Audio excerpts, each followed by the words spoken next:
Thank you so much for being here. Hi, good evening, everyone. Before we officially get started, I'd like to go over a little bit of housekeeping and just introduce our interpreter for this evening, Magda Gomez. And so tonight's event will be translated into Spanish. And so we are going to ask you to please pick your language preference when the setting appears on the bottom of your Zoom screen. And so Jen from Asia is going to turn that feature on.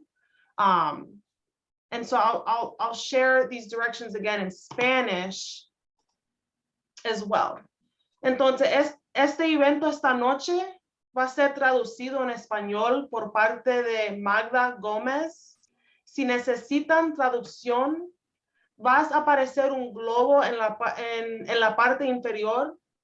Todos deben elegir inglés o español. And so just to repeat, please choose your language, select your language of choice when that globe shows up. So I'll give everyone just a moment to do that.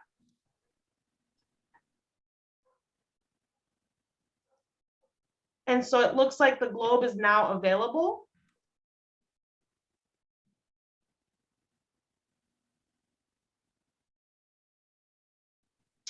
Great. And so we will officially get started on tonight's event.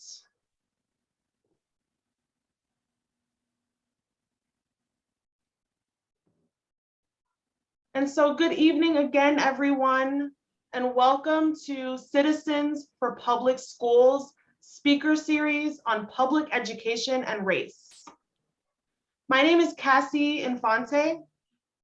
I'm a former school committee member from Lawrence, Massachusetts, and I will be facilitating tonight's event. Citizens for Public Schools is a nonprofit organization that was born out of political urgency to protect public education and, by extension, our democracy. Our mission is to promote, preserve, and protect public schools and public education. We believe that all children, regardless of race, color, creed, nationality, gender, disability, class, or economic status, should have equal educational opportunity so they can participate successfully in the civic and economic life of the Commonwealth. While Massachusetts has been ranked #1 in education and is viewed as having the best educational system in the country, we're also ranked at the top in worse kinds of ways. Massachusetts is home to glaring and persistent disparities in opportunity and achievement that separate low-income students and students of color from their peers. This is why we at CPS decided to create this series on race and education. We want to shine a light on these disparities and uplift the voices of people and communities across the Commonwealth that have been silenced in our history when advocating for equity in public education. I'm really excited for tonight's event, Receivership, Latinx Schools in the Crosshairs, and I'm honored to be your MC this evening. We'll first hear from Dr. Domingo. I muted you. I'm so sorry. Sorry, I muted for some reason. And then we will hear from a panel on their experience in receivership. At the end of the event, we will have a Q&A portion. And so we ask that as questions arise for you throughout this event, to please put them in the chat. And what we'll do is review those questions in our final 20 or 30 minutes together. And we'll answer those in the order they are received and try to get to as many questions as possible. And so as a former Lawrence School Committee member during the receivership, I'm excited to be here because I understand firsthand the implications that a takeover has on our majority Latinx communities. And a part of what really has helped me gain a deeper understanding on receivership and this intervention policy was reading Dr. Domingo Morel's book, Takeover. It's called Takeover, Race, Education, and American Democracy. It was published in 2018. It won the W.E.B. Du Bois Distinguished Book Award. And I'd like to share a little bit about Dr. Morel's background in introducing him to speak tonight. Dr. Domingo Morel is a professor of political science at Rutgers University. His research program and teaching portfolio really focuses on racial and ethnic politics, urban politics, education politics, and public policy. Specifically, his research explores the ways that state policies help expand or diminish political inequality among historically marginalized populations. In addition to his scholarship, he has years of applied experience in political affairs and public policy. He is the co-founder and co-chair of the Latino Policy Institute at Roger Williams University and past president of the Rhode Island Latino Political Action Committee. And so I can probably go on and on about Dr. Morel, but what I appreciate most from my personal experience is his advocacy and education justice work. When, as the co-chair of the Greater Lawrence Education Justice Alliance, we reached out to Dr. Morel in these last few years, and he was more than happy to join our steering committee meeting to really share his expertise and support us in our efforts to regain local control of our schools in Lawrence. So we are deeply appreciative of Dr. Morel. Please drop some love in the chat to welcome Dr. Domingo Morel. The floor is now yours. Well, thank you so much, Cassie, for that wonderful introduction, and for organizing this conversation that I think is so important to have. So as you were mentioning, I think it's been now 2 or 3 years that I've been in conversation with many folks in Lawrence, whether students, organizers, school board members or former school board members, who have told me in many different ways that the narrative about the Lawrence public schools being kind of like a shining example of state takeover, the success of state takeovers is just really is not accurate, right? And that the people on the ground, those who are doing the work and are experiencing that intervention, see it very differently than what is being told by those in power about the experience of the takeover of the Lawrence schools. So as you've shared that, what I've said often in these conversations is that I believe you, and I believe you for many reasons. A part of it is because it's consistent with what we know about takeovers over time, and because the other example that has been cited repeatedly as a successful takeover is that of the New Orleans public schools, right? And so New Orleans, like Lawrence, has been hailed as these model experiences of state takeovers of local schools because of how they improved schooling according to some measures. But in the case of New Orleans, I've done research with my colleague Sally Nuama at Northwestern University, where we look at what the narrative is. Right. The narrative coming out of New Orleans, again, is that the schools have improved and that the community is satisfied with these interventions. But then when we dig deeper and we actually survey and do analysis of the surveys of those who are really impacted by these interventions, so the community, the Black community, particularly in New Orleans, we see a very different story that gets told. That is that a majority of African-American residents in New Orleans, particularly parents, those who are attending the schools or have children in the schools, that they do not think that after the takeover that the schools have improved. However, the majority of white respondents in the surveys do think that the schools have improved. And so what we argue is that these experiences are different, right? It's different for the white residents of New Orleans, who the majority of them don't attend they don't send their kids to the public school system in New Orleans. And for those who do send their kids to the public schools, have a very different experience. And what we argue, the reason for this is because these interventions are very harmful politically, democratically, and economically for these communities. So for instance, in the case of New Orleans, after the takeover following the Hurricane Katrina, the Black teaching force was reduced by over 25%, and it was the largest Black teaching force in the country at the time. The locally elected school board was removed. Thousands of people lost their jobs.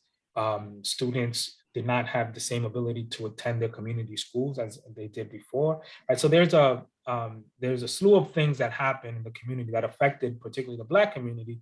And so there is no surprise. We shouldn't be surprised then that given all of that, that the community would not be reacting positively to this type of intervention, although research showed that test scores and things like that improved somewhat over the period since following the takeover, right? And so when the folks in Lawrence are reaching out and saying, you know, our experience is not what they're saying, I had from research experience, this New Orleans experience to be able to lean back on and say, I hear you. And I think that the important thing for you to do as a community is to continue to have these conversations and then and push back against the narrative that things are great, because you know that they are not.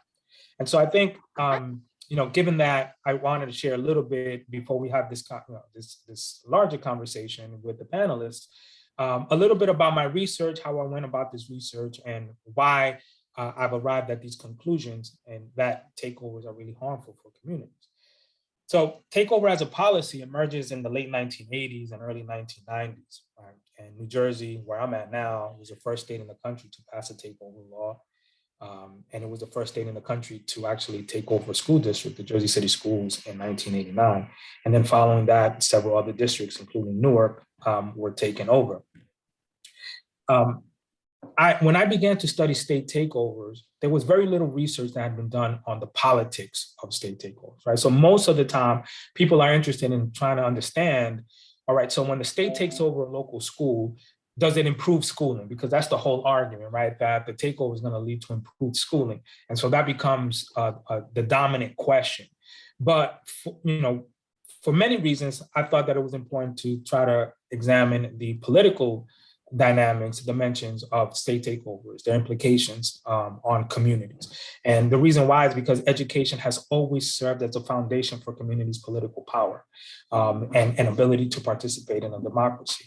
So when opportunities to vote for city council members, for state legislatures, for members of Congress, when these opportunities were denied to people of color, particularly African-American communities, they still were able to fight for their children and their schools, so that they get the education that they felt that their children deserved, right? So that has always been an important part of the political struggle for communities of color in this country. And since state takeovers removed that power away from the communities, I just thought that there were many reasons to try to understand the political implications of this policy, right? And so what I first became interested in was in this question based on an experience of a state takeover in Central Falls, Rhode Island. So Central Falls, not too far from where you're at, smallest city in the smallest state in the country. And they experienced as a majority Latino community, like Lawrence, and they experienced a state takeover in the early 1990s. And what I noticed about that experience was that although at the time the Latino community had represented a significant portion of the population, they had no political representation at the school board level, at the city council level, or the mayoral level. And when the state took over the local schools in Central Falls, they abolished the locally elected school board, which was all white at the time, and they appointed a new school board. And that new school board had Latino representation for the first time in the city's history. And from there, political science scholarship is pretty consistent, showing how the path to political empowerment for communities always begins at the school board level. So once you get members on the school board, then you get members on the city council, mayoral level, state legislature, and even Congress, right? But it always begins at the school board level. And so what I found it puzzling was that here was an example of a city who seemed to be gaining representation, gaining political power as a result of a state takeover. And so the argument I developed as a result of this is that because communities have, cities, districts have different communities with different political interests, that there may be times when communities are marginalized within these cities, and that their marginalization, when a takeover occurs, they don't experience the same type of hostility, the same type of loss of political power that comes with a takeover, because they didn't have power to begin with, that they were marginalized. And so that a takeover might actually result in the types of political disruptions in that district or that city that might actually create opportunities for a community to gain political power, particularly those who have very little political power and are marginalized. And so what the research showed, right, what my findings, I should say, showed was that that is exactly what happened generally across the board in districts across the country, that those communities in the late 1980s and throughout the 1990s that had very little political power at the time of the takeover actually had opportunities to increase their political power as a result of the takeover. And particularly this was the case for Latino communities in cities across the country, which had very little political power at the time that I'm examining these districts, and yet the takeover in many cases led to an increase in political power that didn't exist before that at the school board level. And so I saw that in Central Falls, I saw that in Newark, where I'm at, and so forth, right? And so that was the initial part of the analysis. But then I started doing case study work, right? And so by 2012, 2013, I began to study the Newark public schools. And so what I realized is that those findings, which were based on data going back into the 1990s and early 2000s, were not matching what I was observing in Newark at the time, in 2012 and 2013, that the Latino community in Newark, which had viewed the takeover not as a harmful thing back in 1995 when the takeover happened in Newark, by 2013 did view it as a negative and viewed that the state was actually marginalizing this community, disenfranchising this community. And it was very much the same type of experience that the African-American community was experiencing. So whatever potential gains the Latino community made in cities like Newark in the 1990s, it was all lost. And so that led to different types of questions. And based not only on that observation, but other observations. And so one of I guess the strongest observations for me in Newark was, I started attending school board meetings that entire school year, 2012, 2013. And so I attended every school board meeting that year. And on average, there were about 300 people that were attending school board meetings in Newark, right, that year. And the narrative, again, the same way that the narrative has been unfolding in Lawrence, the same thing was being said in Newark, that the takeover was necessary because the community was failing to adequately educate the children of Newark, right? That was the narrative based on newspaper accounts, based on a 1,700-page report that the state produced, and other accounts. But what I was observing was something very different. Yes. I'm so sorry for the interruption. Okay. I forgot to mention something, which is to ask speakers to just speak a little bit more slowly than normal, just to help with the interpretation services. Got it. I'm so sorry, I forgot to mention that, but it's all right. But thank you for letting me know. Yeah. So thank you for letting me know. So I'll try my best on that.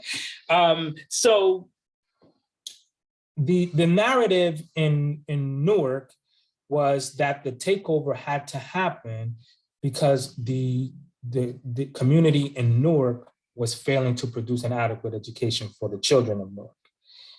But my observations contradicted what I had read, what this narrative was trying to say. I saw a community that was very much involved in its local public schools. Again, over 300 people attending school board meetings, community organizations dedicated to improving the schools for the Newark children, parents organizing, students organizing. There were multiple throughout that year, multiple student walkouts demanding better conditions for education for themselves and their communities, right?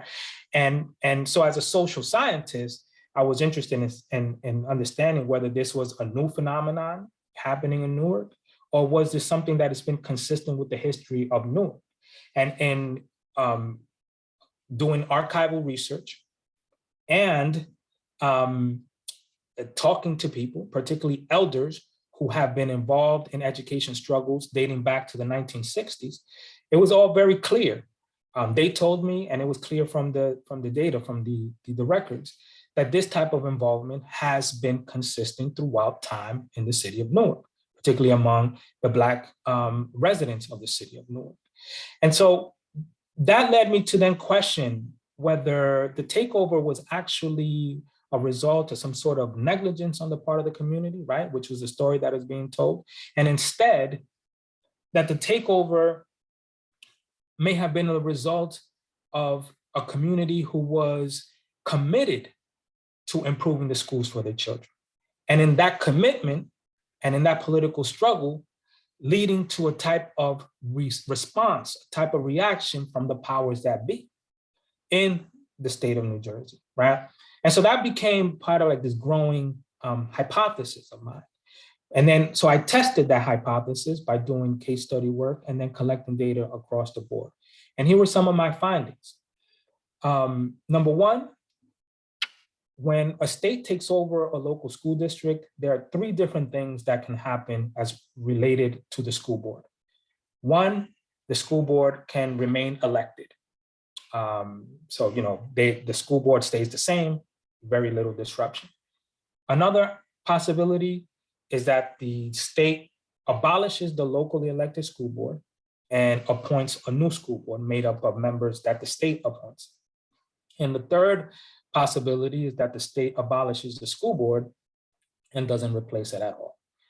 Now, most state takeovers of local school districts are experienced by Black and Latino communities. However, there are some districts that majority white school districts that experience a takeover. And what I learned was that in over 70% of cases where a takeover happens in a majority white district, they get to keep their elected school board. So I'll repeat that. So although majority white school districts are far less likely to experience a takeover compared to majority Black and Latino districts, in those districts or majority white districts that do experience a takeover, they get to keep their elected school board in roughly 70% of cases. By comparison, majority Black school districts that experience a state takeover, their school board is abolished in over 70% of cases. So they only get to keep their elected school boards in about 23% of cases. The other 70+%, it's abolished. And about 40% of those are abolished and not replaced at all. Meaning that you have communities, majority Black communities, who don't have a school board at all following a takeover. And most of these are happening where the abolishment happens and not replaced are happening in communities in the South, right? So in the cradle of the civil rights revolution. So that was you know, for me, a finding that further convinced me that we needed to be not only thinking about what are the implications of state takeover, but why takeovers happen in the first place, right? So that question, which was, I think in my view, there was just an assumption that takeovers happen because schooling is not, there's not adequate schooling for the children and therefore a takeover needs to happen. That was not critically examined, that we need to try to understand what are the factors that are really leading to a takeover. And once we dig into that, there's other questions that emerge. So why is it that, because in order for a state takeover to happen, a law needs to be passed in that state, right? And so why is it that overwhelmingly it's Republican state administrations that are passing laws to take over local school districts? And if you know and you follow American politics, you know that the Republican Party, the conservative party, is ideologically, their commitments are to local control, right, to decentralization, to local democracy. So why is the party whose ideological commitments are about local control, why are they taking away local control from these communities, right? And so, yeah, so I see in the comments hypocrisy. So yeah, so that clearly is inconsistent with their beliefs, right? So we have the school board representation and abolishment question. We have this other question about why is it that Republicans are passing these laws, are the leaders in passing these laws, right? And so the other finding, which I think is very striking, is that takeover laws in the period that I was examining, this is the late 1980s throughout the early 2000s, if a community won or states won lawsuits to secure more resources for their schools. So that is low resource communities who feel that they do not have the adequate funding to educate their children, that when they file lawsuits to have more equitable funding for their schools, and when they are successful, that increases the likelihood that a state is going to pass a takeover law. And so between the late 1980s through the early 2000s, there were 18 states where communities won lawsuits to get more resources from the state for their schools. And 14 out of those 18 states passed takeover laws following those decisions. And the only states where that did not happen were 4 whitest states in the country: North Dakota, Vermont, Wyoming, and Montana, right? So when we look at what are the factors that are associated with takeovers, 1, majority Black and Latino school districts. 2, communities winning lawsuits, particularly communities, low resource communities winning lawsuits for their schools. 3, Republican-led administrations. Then a pattern starts to unfold about what is it that's really behind state takeovers of local school districts. And so when we dig deeper into the history, we see that there is this tension between communities of color, particularly Black communities, Latino communities, gaining political power, fighting for resources to educate their children, and winning these court cases for more resources. And it is precisely at the time where they become most vulnerable to a state takeover of local schools.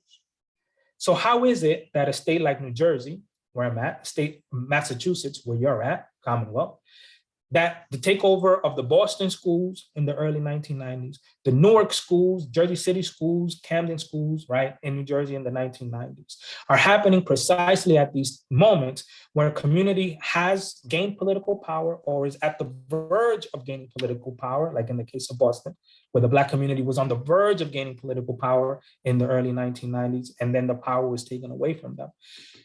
Why is it that it's precisely at these moments that takeovers are happening? Right. And so now we have over 30 years of evidence to show that the schooling is not improved as a result of the takeover, but the political power of a community, their right to participate in a democracy, and their economic power, because local school budgets represent the largest portion of local budgets, right? So politically, democratically, economically, it's devastating to these communities. Why is it that it's happening particularly to these communities, right? Knowing that what we know now, that schooling does not improve in a way that has been promised to these communities, right? And so Lawrence, at this particular moment, is where I really like the title of this conversation at the Latino Latinx communities at the Crosshairs, is because Lawrence is at the verge, like many other cities, of having Latino political power, just like the city of Boston in terms of Latino representation and Black representation, to really have an ability to say what it is that you want for your children, what it is that you want for your community. And it's a state that is challenging you and trying to prevent you from having the ability to exercise your power, right? And your democratic rights to decide what it is that you want for your communities, right? And so I think I'll leave it at that. I think there's more that we can talk about, but I wanted to provide that context for this conversation and to just reiterate how important it is for you to have these continued conversations and to push back against this narrative that Lawrence takeover is a shining example of takeovers across the country. And your voices need to be at the forefront of challenging that narrative. Thank you so much, Dr. Morel. Can we get a round of applause, either verbally or using the emoji? Yes. Drop some love for Dr. Morel in the chat. That was so incredibly informative. I have to say, I feel like I knew a lot about receivership. And then I just listened to you and now I'm like, wait, I still have a lot to learn. So I thank you so much. That was very informative. And we're so excited. If anyone has any questions for Dr. Morel, please, again, feel free to put those in the chat and we will answer those in the order in which they are received near the end of our event. Great, I see a few questions coming in. Thank you so much for that.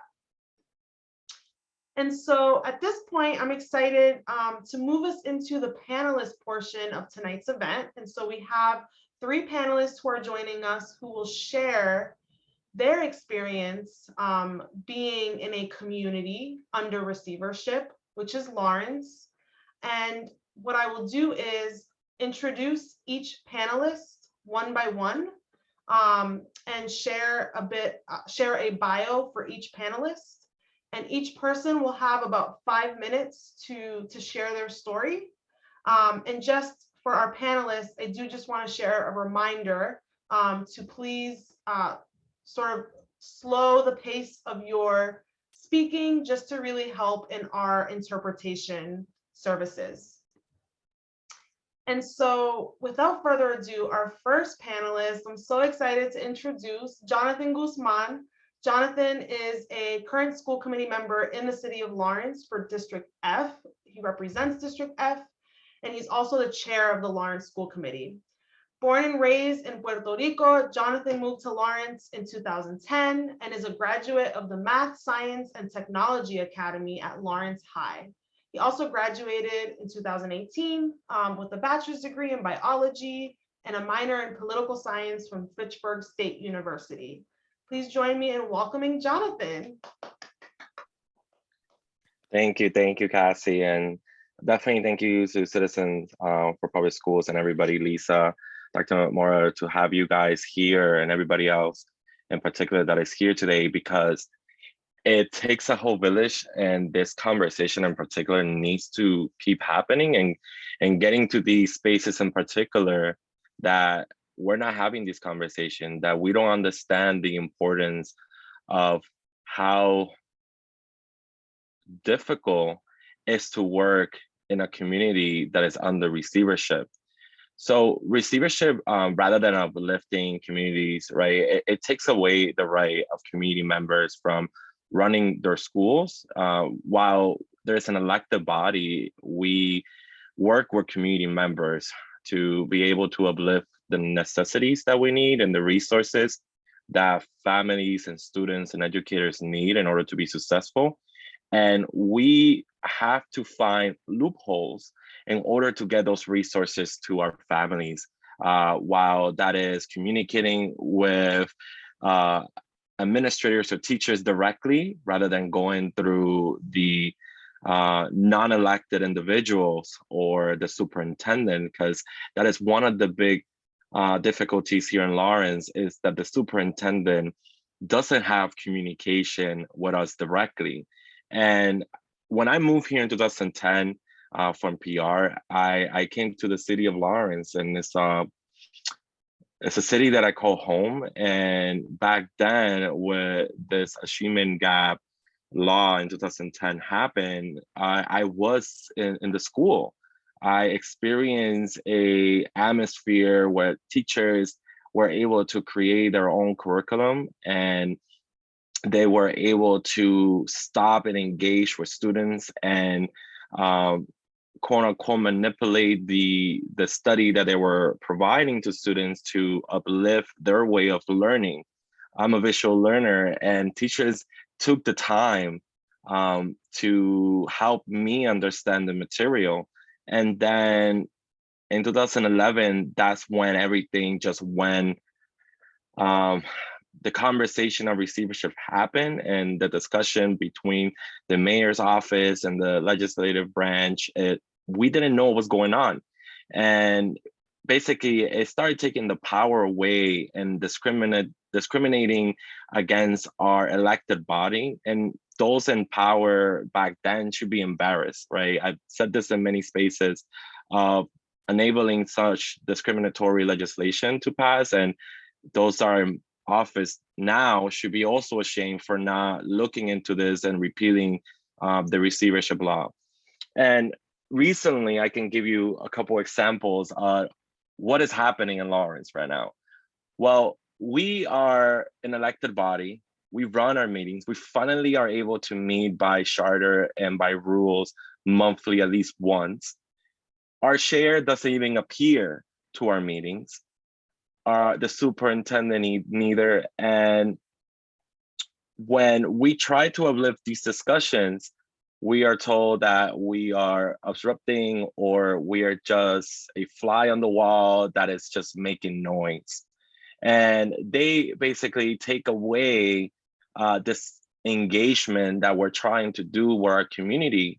And it's an embarrassment, right? Because where you think that you will have the more support in your community is where it lacks.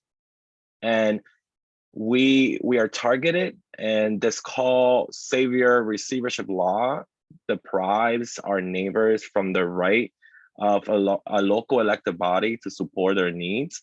And for years they have failed the promise, right, that they have placed in Lawrence to bring our schools to a standard that will uplift education in particular. Well, let me tell you a few recent stories of how they uplift.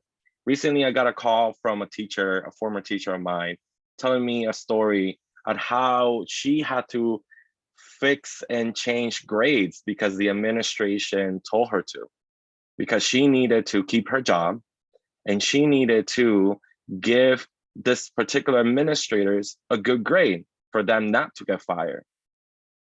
Then I get a call from a program that caught the state red-handed on manipulating data of engagement of their program. And now they getting jeopardized because they did that. Now they're getting pushed out of the district.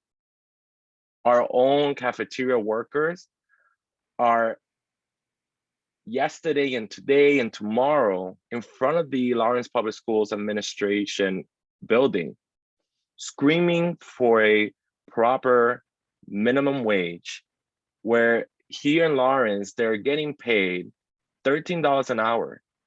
An illegal, I don't even know what to call it. It's just a slap to the face of these heroes that during the pandemic went inside these schools to feed our students. We have constantly pushed aside our frontline professionals in the education field that have come to our district in order to teach our students, right, our next generation, and to uplift them, to come back to our community and to give back. And basically, when the other day we heard a former Bessie board member say, "I'm sorry, my vote was wrong." You would think that that will make me happy and uplifted, right? But it made me feel sad and ashamed that these individuals that are appointed are in a political agenda, or they're given exactly the materials or tools that those in power want them to see. They don't engage directly with the communities when they make these decisions. So I oppose this unproductive, anti-democratic, this racist takeovers that are happening in our communities of color. And every time that we engage in these conversations, we are fighting to make sure that we in Lawrence do not get erased.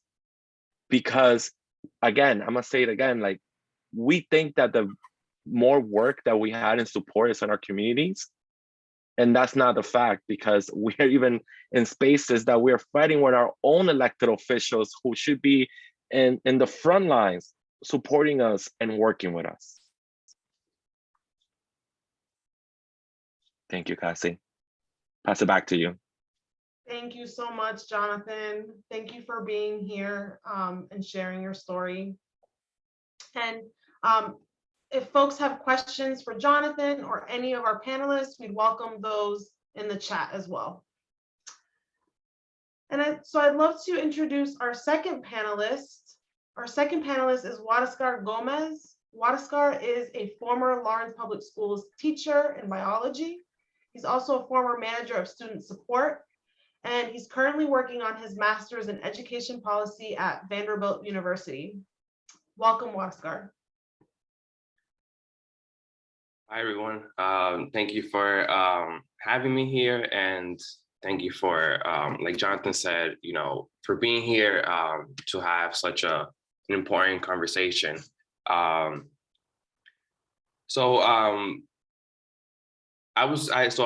Before I became a grad student, I was teaching in Lawrence for about 4 years, and before that, so I was working in the Lawrence schools for about like 7 to almost 8 years. So I had several roles. I was working at Phoenix Academy, which is a charter school in Lawrence, and so I had roles like the recruiter, also the manager of student support, and eventually I ended up being a biology teacher. When I first entered education, I knew very little about education. I started as a school safety officer, and I quickly understood and learned that there was some things that didn't add up, right? If I don't know how many of you know what Phoenix Academy is, but Phoenix Academy is essentially like an alternative high school where students that are not being successful at the main campus end up transferring to Phoenix Academy. So like that's not their first school that they end up at. And quickly I was noticing that we would have a lot of teachers just come in and out. There was a high turnover of teachers. We had a high level of inexperienced teachers. So most of our teachers came from TFA, which, the TFA is not necessarily like, anything wrong with it, but like when you have students that, are underserved, there has to be a balance of new teachers and experienced teachers, and most of our teachers were very, very new. Like this was usually like their first school, so they had very little to no experience. Our leadership had very little to no experience. So when you have leadership that's inexperienced, and then you have teachers are also inexperienced, it's just a recipe for disaster, really. Another thing I witnessed was discipline. Student discipline was outrageous. We were suspending students left and right, because we were also like, I feel like we were a charter school. We had like that charter school like model of like being very punitive and then trying to change student behavior through that. So we had policies that were just severely just like disengaging students from coming into the school, and creating an environment where students were not feeling safe, were not feeling like they could trust adults, just because of like these disciplinary like measures. So when I became a teacher, I quickly like understood that I'm not really teaching. You know, most of my time was, you know, tracking and managing behavior because of like certain policies that they had in place. I was also teaching to the MCAS. So like when I wanted to have and, you know, have more engaging and creative projects, I had to, you know, somehow put in there, you know, like some MCAS questions, or like take some time to like strategize around MCAS testing, and just to get them familiar with the types of questions that would be in the test, and like, you know, certain things to look for. So I feel like I've spent very little actually teaching things that I wanted to teach, and teaching to like how I wanted to teach, and you know, my passion for science. Yeah, and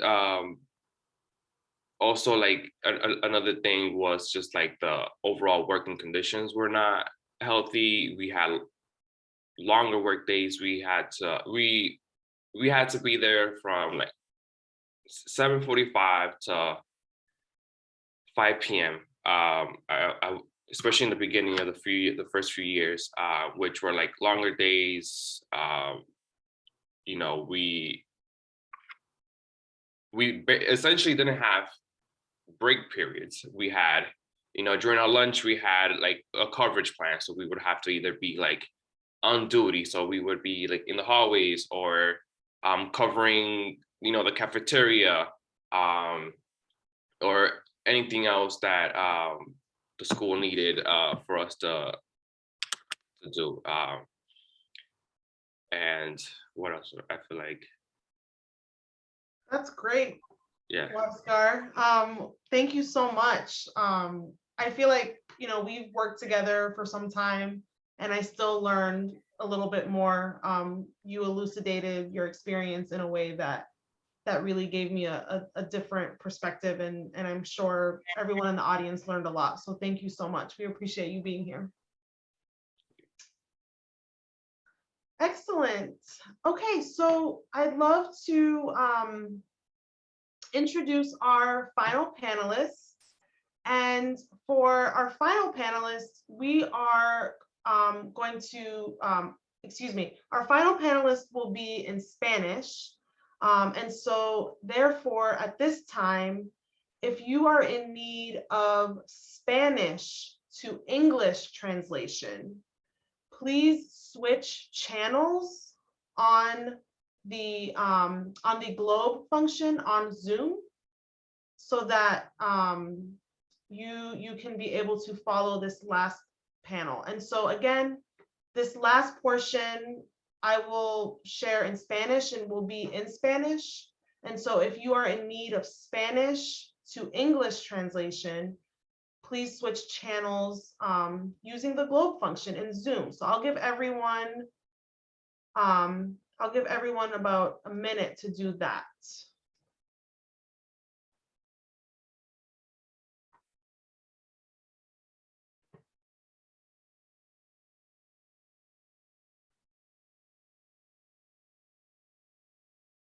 Okay, I think we will continue. Entonces, So I wanna, go ahead. Oh, sorry, I have to switch, is what I need to do. Okay, that was my fault, sorry. I had to switch channels too. So I'm giving everyone directions and forgot to follow them myself. Okay, quiero introducir. I want to introduce you Sir Ismail Rondon. Ismail is a father of 3 students that are attending the public schools in Lawrence. And he participates in various initiatives related to the quality of the services offered by the public schools in Lawrence. He's a member of the planning committee of the parents that are learning English, and he also works in the organization of a support group for parents at public schools in Lawrence.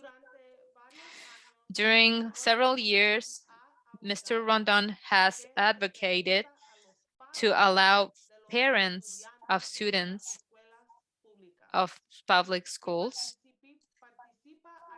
and participates actively in the processes that are making decisions about education of his children. He is an immigrant, like Hispanic immigrant. His origin country, in his origin country, he has a licentiature in philosophy on a postgrad in methodology. And he also was a teacher in universities and schools. Welcome, Ismael. Thank you very much, Casey. Thank you all for giving me the space. I will try to, more than giving just an opinion, I just want to draw some conclusions based on observations and experiences that I've had in the public schools in Lawrence. First thing is public schools in Lawrence under control of the state are not focused in solving the problems, but in make us believe that they're doing something, make us believe that they are solving the problems.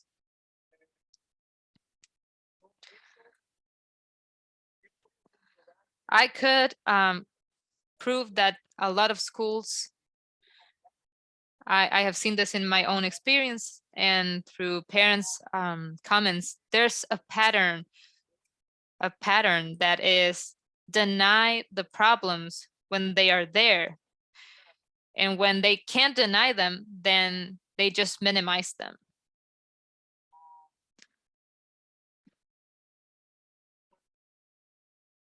When we have situations that are hard and grave, and parents insist and they don't feel comfortable, or if they don't understand that the director of the school hasn't made the decisions that has to be made.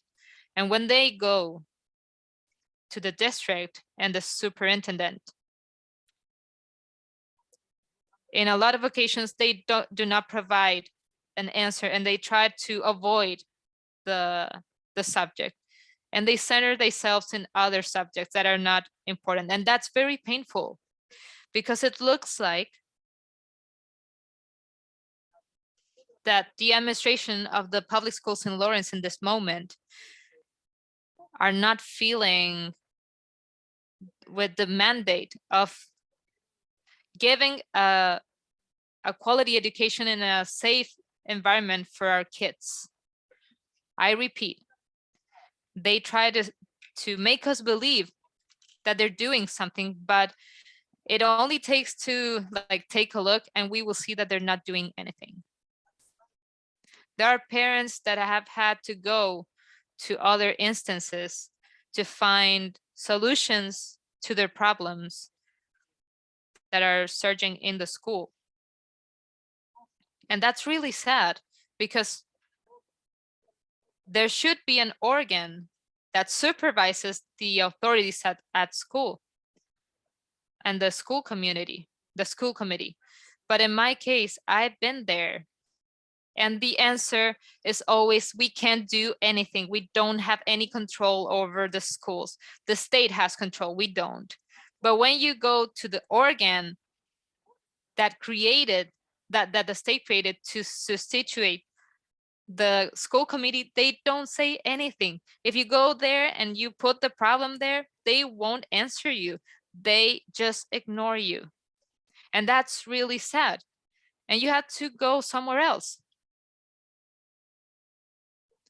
My conclusion is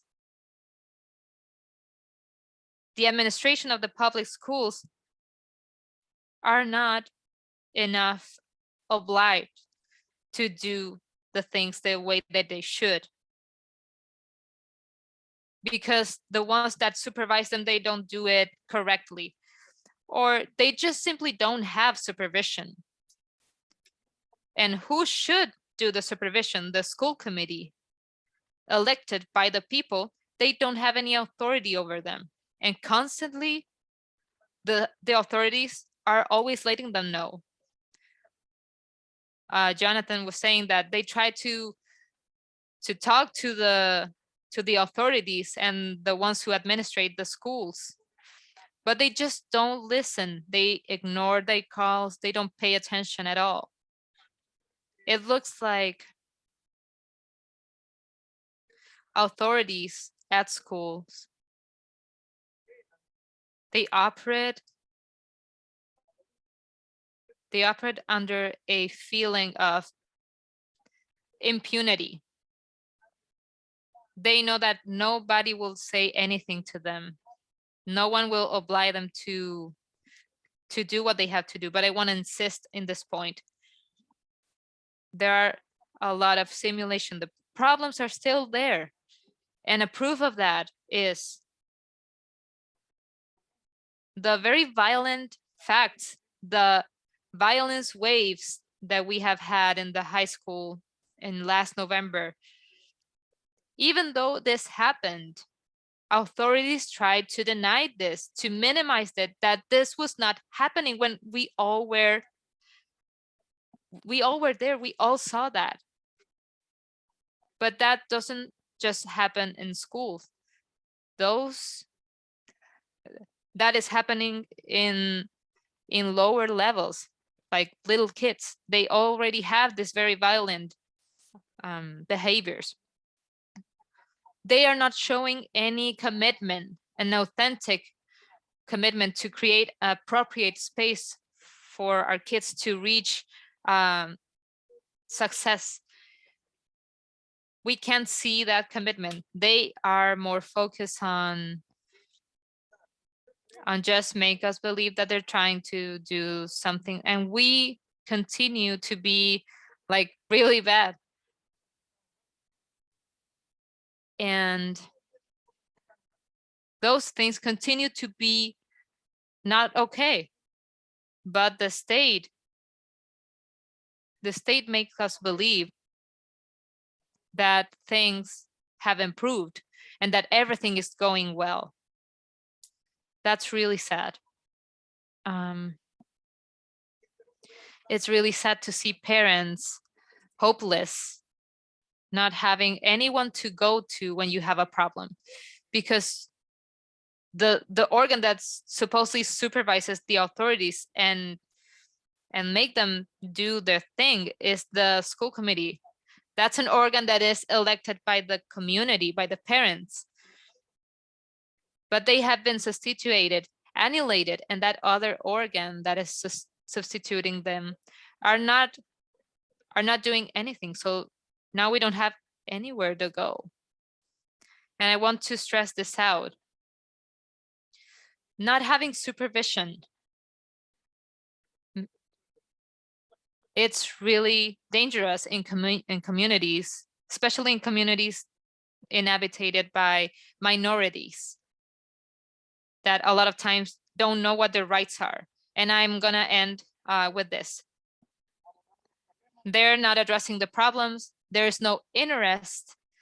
They don't have any intentions to solve the problems. They just wanna make as if they're solving the problems, and parents are suffering the consequences of that, because our children, even though parents put effort with our children, the ones who are administrating the schools are not doing what they need to do. They just don't care that the environment that we're having in the classroom is appropriate for our kids to thrive.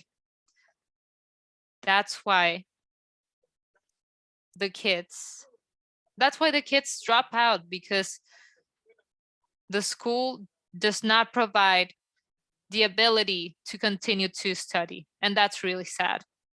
Thank you so much. Thank you so much, Ismael. Thank you so much for coming and sharing your experience. I'm really thankful for that. And we are with you. We're going to continue to work on this. So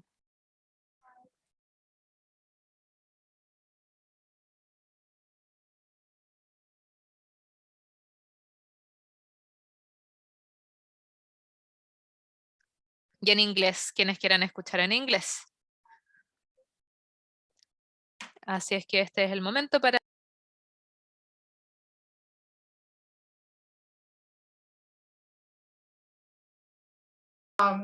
tienen que cambiar de nuevo la canal. Okay.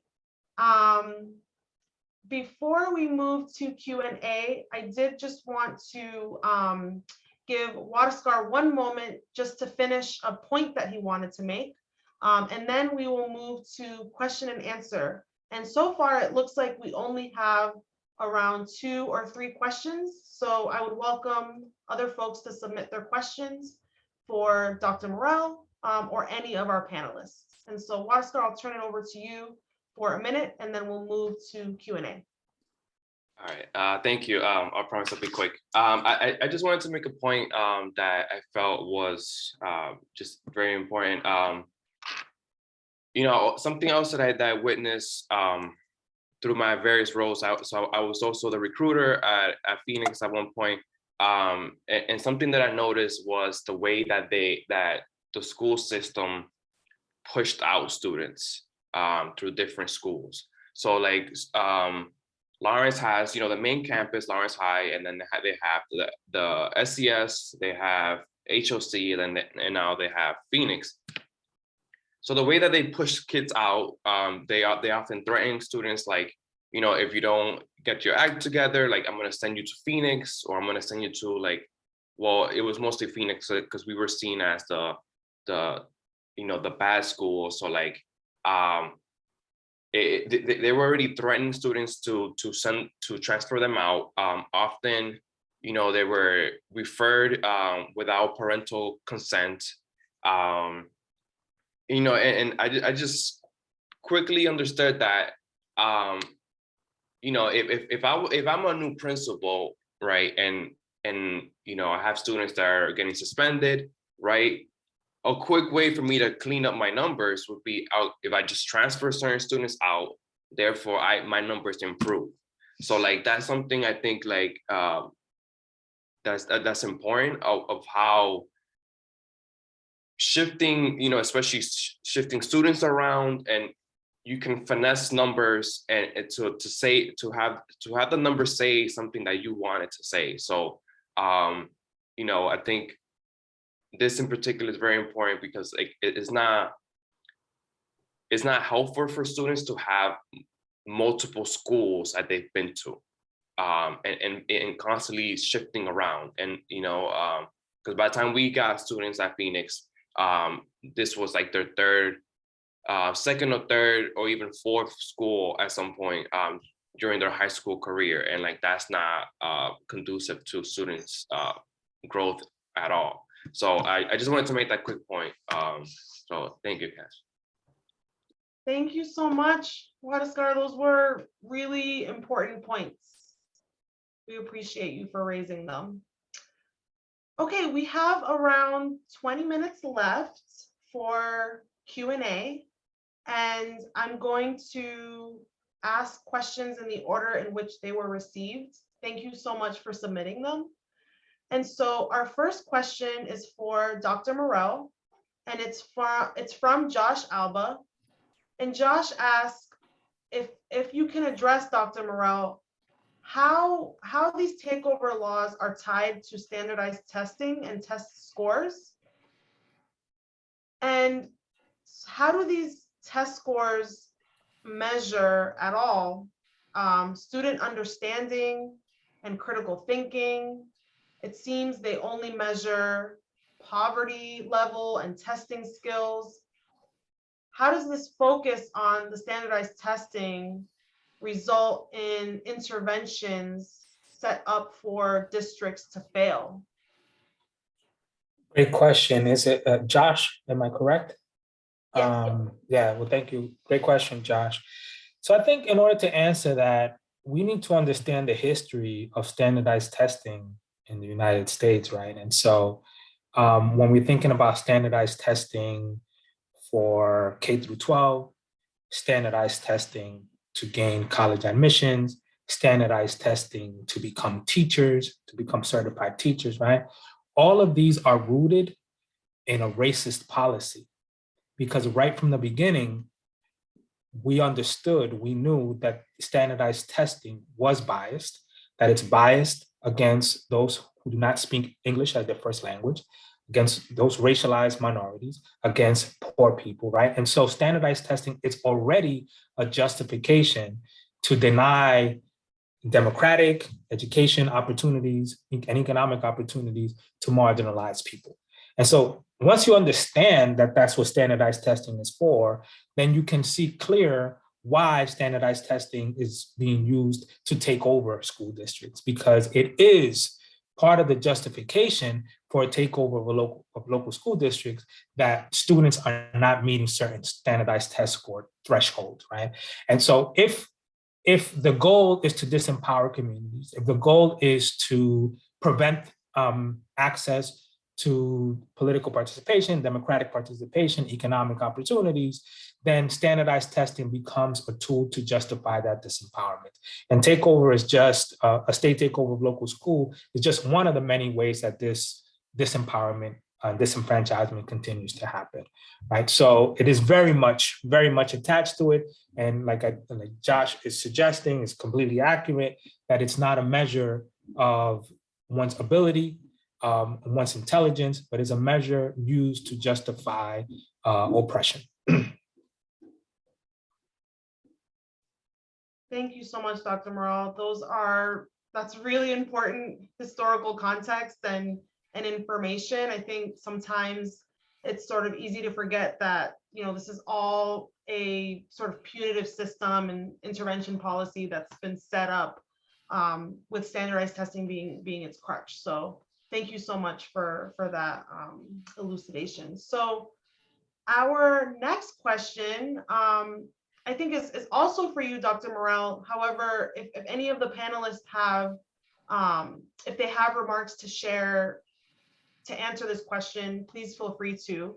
And this question is really asking, how does a group go about sort of convincing or getting through to the powers that be when it comes to making the case against receivership and or charter schools? And so this question that was submitted by Anonymous asked, even though we have all of this data, including your research, to really show that there's no strong correlation between these intervention policies and increased academic gains or achievement, even though we have all this data, it's still kind of hard to make those arguments. So what are some sort of key insights, takeaways, or advice about how a group can get around to really engaging with the levers of power? And I'll start with Dr. Morel, and if any panelists have answers, feel free to raise your hand. Yeah, so that's a really good question. From my experience, based on the research that I've done, there's several things that are consistent across the board when seeing how communities are successful in regaining local control. And that is the foundation of all of that is organization across the board, right? So that means that parents, students, local elected officials, state legislative officials, right, within these communities, they have to be aligned in fighting for the local control of the schools. If I heard Jonathan's comments correctly, there may be divisions within Lawrence about the perspectives on local control, whether it's a good thing or bad thing. And so I think if Lawrence is to regain local control, one of the key things that need to happen is that you need to win, right? And you need to convince that these these lawmakers and these elected officials that it is in their best interest politically to be on your side rather than your opponent's side, right? They need to be held accountable by you. So that's one part, right? Which right now it sounds like there's enough divisions there that need to really be worked on politically, right? Then the second part is that there's usually coalitions among cities, among districts, and you have, I think, the makings of a really strong coalition with Boston, right? And then you have other districts who have experienced takeover or on the verge of experienced takeovers, which also need to be included in your coalition.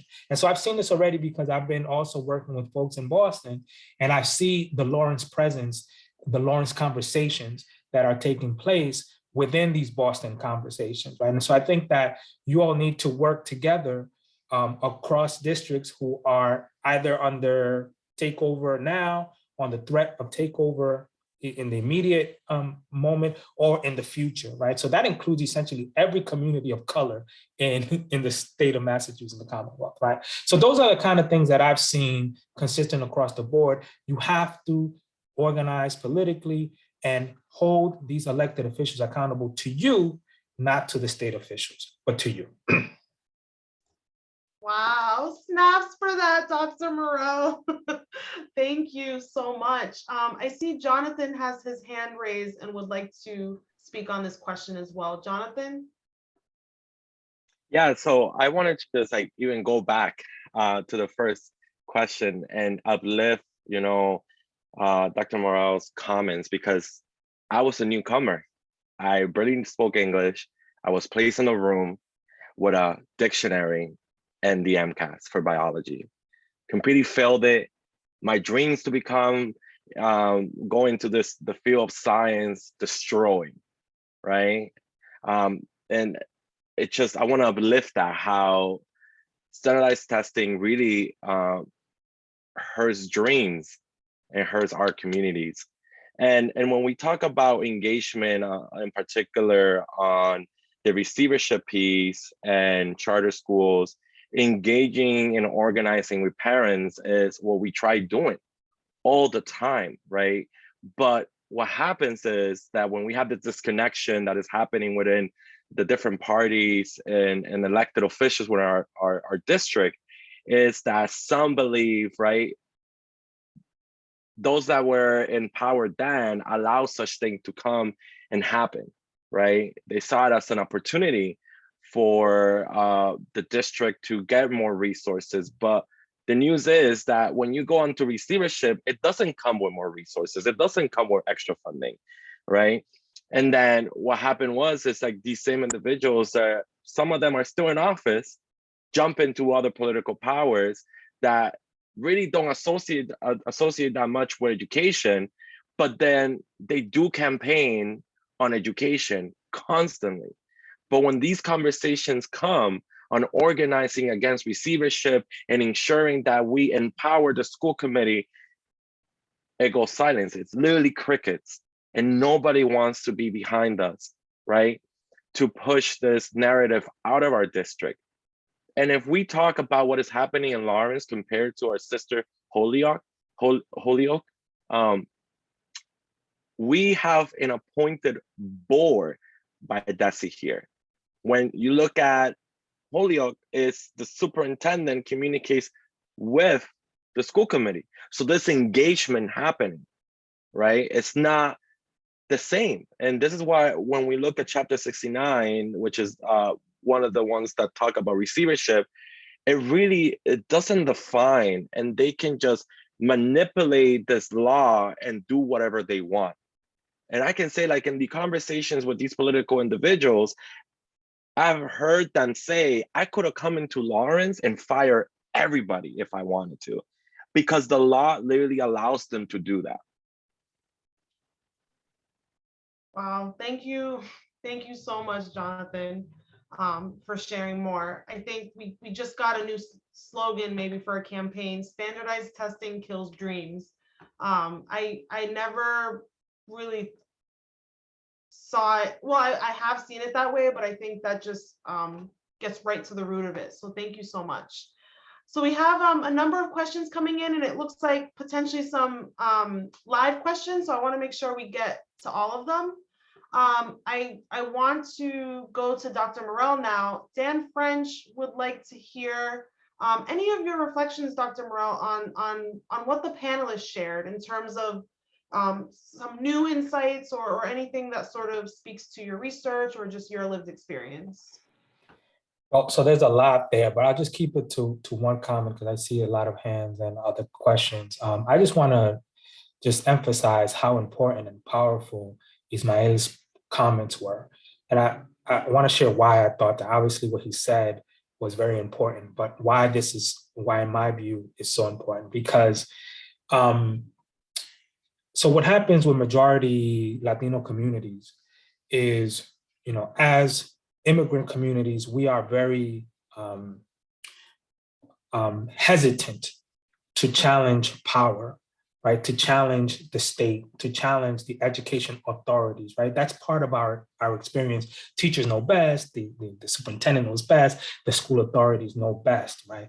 And so when the state comes in and says, we are going to improve your schools, it is very easy for our communities, particularly Latino communities, to be open to this idea that they are right? That they're going to do the right thing for our children, right? But in listening to Ismael, he's being critical of this. And this is why this is so important, is because, the African-American community already knows this.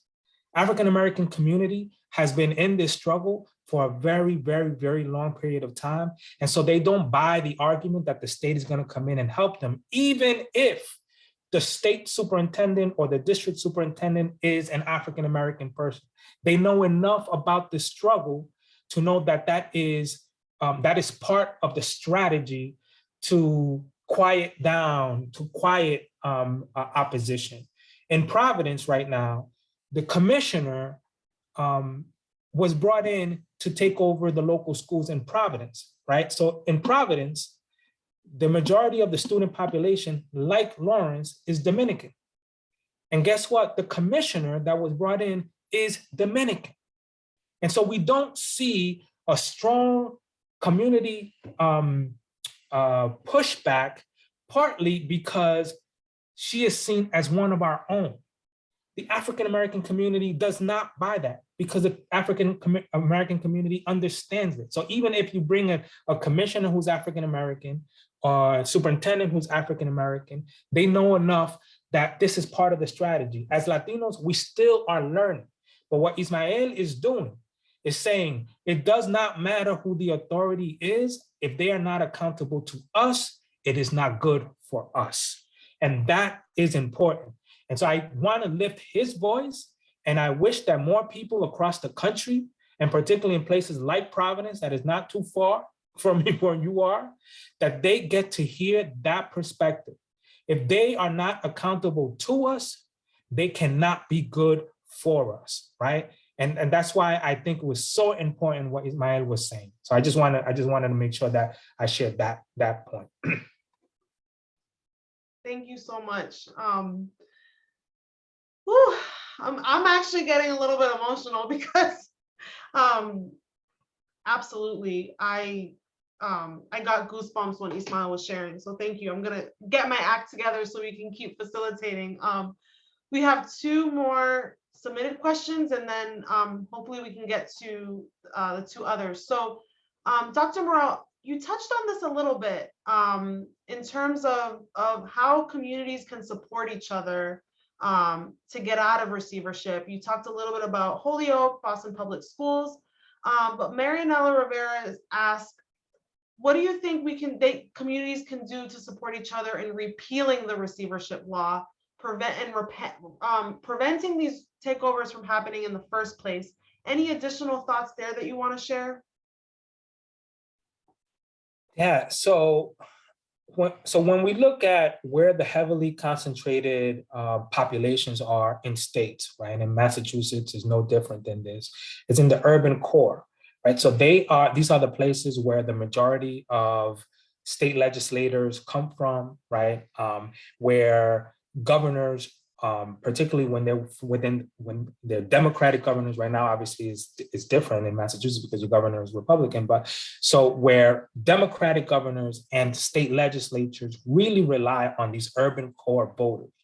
And so this is why it's critically important for Lawrence, Holyoke, Boston, and the other cities that are under threat or under state control to work together to push their elected officials, so city council people, mayors, and their state legislators.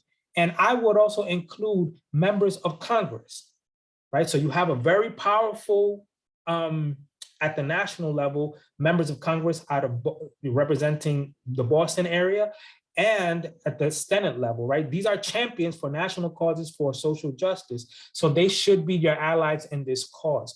So bringing in all of the elected officials from these urban core centers, and again, push for them to be accountable to you, right? And so you need to utilize those levers of power that you do have, because you're not powerless.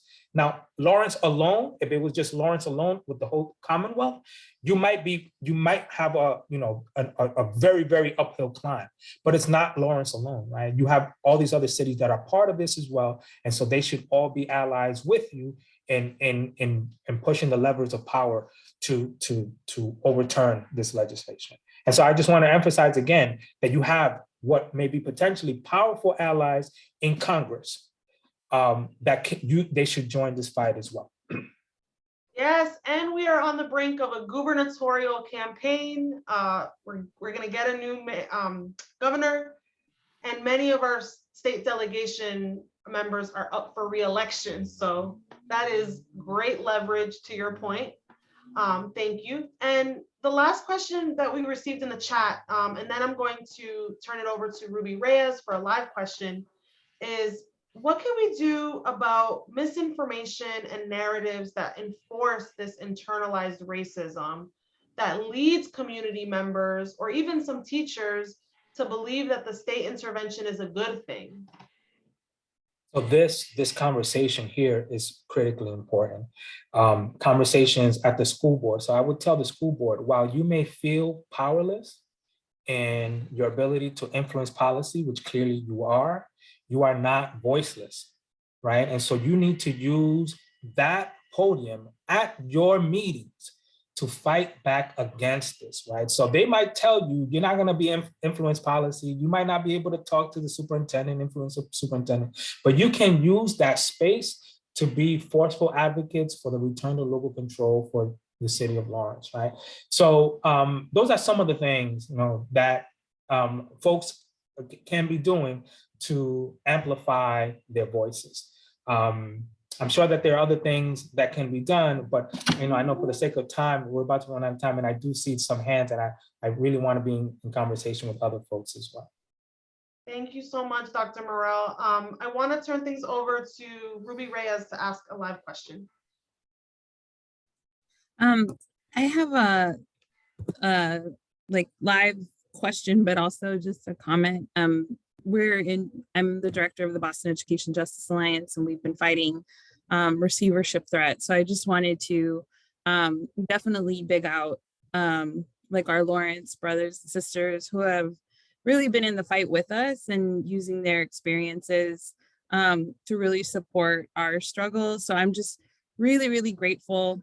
And I wanted to say that publicly, and just, this is something that we've been working on for several years now, since the announcement of this vague MOU agreement. And Lawrence folks just stepped up. Marinella, Cassie, Jonathan, if we've needed anything, they've shown up, town halls. So I just want to say, just so grateful, for all of our statewide support in our fight too, right? And being able to share that in public testimony at DESE, the Lawrence struggle. So just want to say thank you so much to our Lawrence folks. But my question, I guess, is also just kind of thinking about the nuances of receivership threats. For us, our special ed families have been really kind of supporting this concept of state intervention because of the desperate need for our special ed resources and services to families of color in particular. But really thinking about, and I don't know, Dr. Morel, this is a question for you or for Lawrence folks, right? How to kind of dispel that narrative when your special ed services are really in systemic disrepair, and you have like a system in Boston, which is an appointed school committee. Our school committee has been largely silent on receivership threats. They're the only ones that have been silent, right? So we can't depend on our school committee for leadership. And so clearly there's like no accountability in terms of like the desperate needs of these services. So I guess how do we, I don't know, that's been kind of like our nuanced struggle with talking to families about it, you know, like, well, it's so bad, like, you know, we know our BPS central office isn't doing anything, like our school committee. So like maybe that's what we need is state intervention to make this better, right? And so for us, it's like, how do you kind of like dispel that strategy other than saying like DESE isn't gonna make it better? So yeah, so that's kind of my question along the same lines of I think it was Marinella's question or something. Yeah, I'm sure that Jonathan and others might have some thoughts on this, but what I would say is it is precisely that desperation, right, to improve your conditions and improve education for your kids that makes communities so vulnerable to this type of intervention, right? So if the Commonwealth of Massachusetts was really interested in improving the realities for this special education, students have to receive special education in the Boston schools, then they know what needs to be done, right? They can provide the support, which is what the state should be doing, is provide the support, namely in adding more resources to the Boston City Schools for all programming, but specifically special education, and then providing the expertise through support systems that the state might have, that the city might not have, right? So those two things can happen without receivership. And so what I would say to the community, to Boston residents, and particularly those parents who really are in need, right? That they don't see that the schools are meeting the needs of their students, and they're desperate to make it better, that the reality is that removing their ability to influence policies for their kids is not the answer. That the answer is more of their voices, not only theirs, but all of the residents in the city of Boston, right? And that takeovers, that's not what they're about. They're about separating communities from their schools.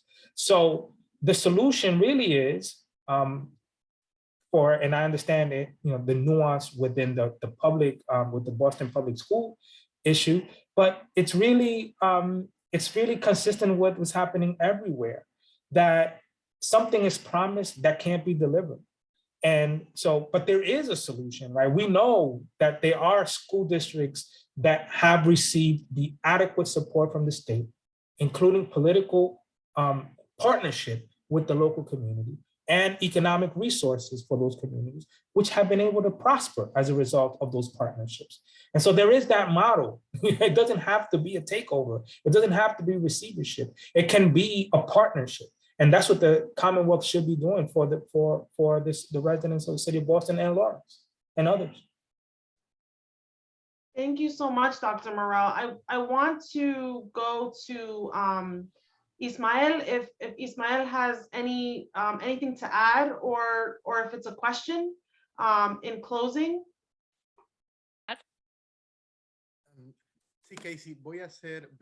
Yeah, I'm gonna try to be brief because there's something interesting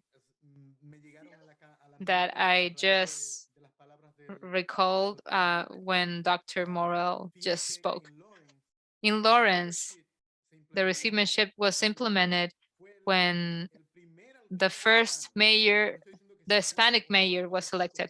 I'm not saying that that is good or bad. When the people elected their first Hispanic mayor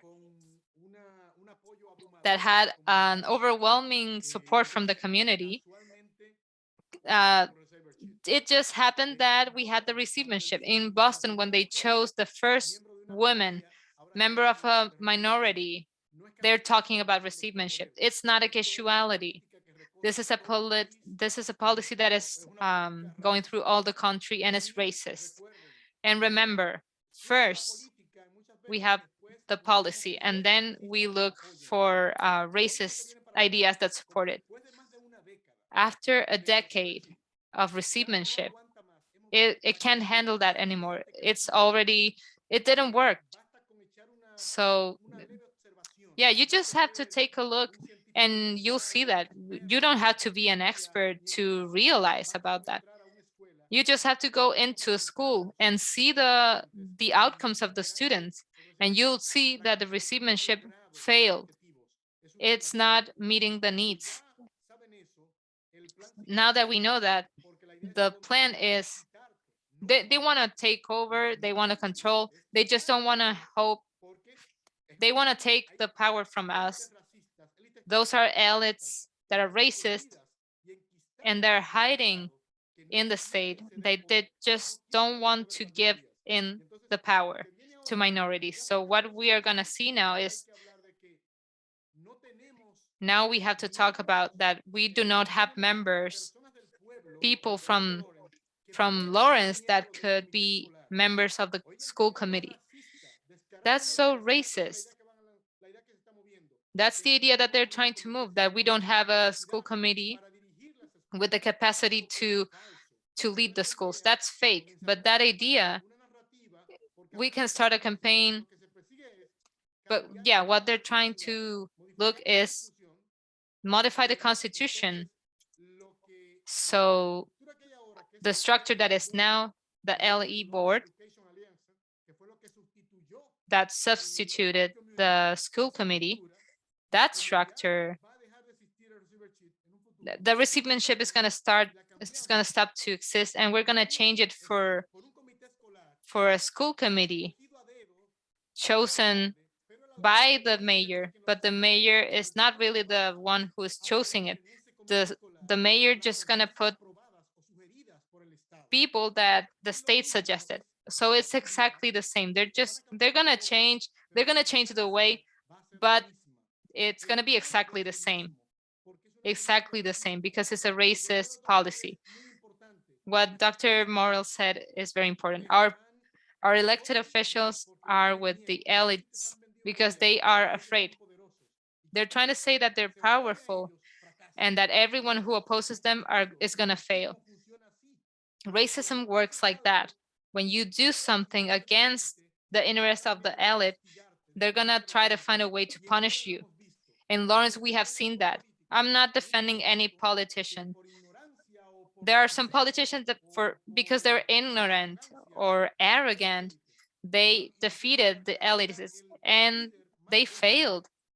The greatest leader has been annihilated politically. He has been eliminated. They accused him. He was taken to court. When you just can't, you just go to other mechanisms when you can't make it on your own. So I repeat, in Lawrence, they are using a narrative that since receivership failed, we're gonna look for a way to stay with the power. And what they're gonna do is do it through a school committee that has not been chosen by the people, but elected by the mayor.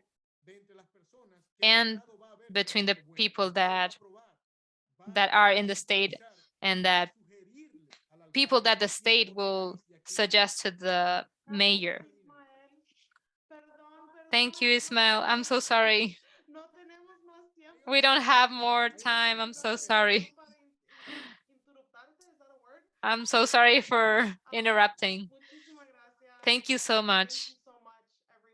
I want to give one last round of applause to our speakers, Dr. Morel, and our panelists, Ismael Rondon, Jonathan Guzman, Huascar Gomez. One last round of applause. Are in order for them. We thank you so much for your time and your expertise. And at this point, I'd love to turn it over to Lisa Geisbond, our Executive Director of CPS, to close our event for tonight. Yes, thank you, Cassie. Thank you so much for stepping up. I don't know if people know that Cassie just stepped in at the last minute because Marinella, who's going to be the MC, came down very sick today. So just did a beautiful job and appreciate it so much. And thank you so much to our speaker, Dr. Morel, for all of your wisdom, your generosity with your wisdom, for connecting all the dots and bringing into focus all this stuff that we sort of knew, but just putting it into such beautiful context for us. And I have to thank our panel, Jonathan, Ismael, Watskar, and Magda Gomez for translating, and Jen Mao for handling the technology. And I want to thank the team that made this event possible: Marinella, Ruth Rodriguez, Norma Shapiro, Peggy Wiesenberg, Mary Rizzuto, and Edith Bazil. And just one more thing, watch for a notice in your email and then register and join us for our next event in the series on Thursday, May 12th at 7 p.m. by Zoom. It's called Interrupting the School to Prison Pipeline with Claudia Rinaldi and Catherine Tarpley. And they'll hear from 2 Latinx speakers who have devoted their lives and careers to supporting and advocating for students before they become involved in the school to prison pipeline.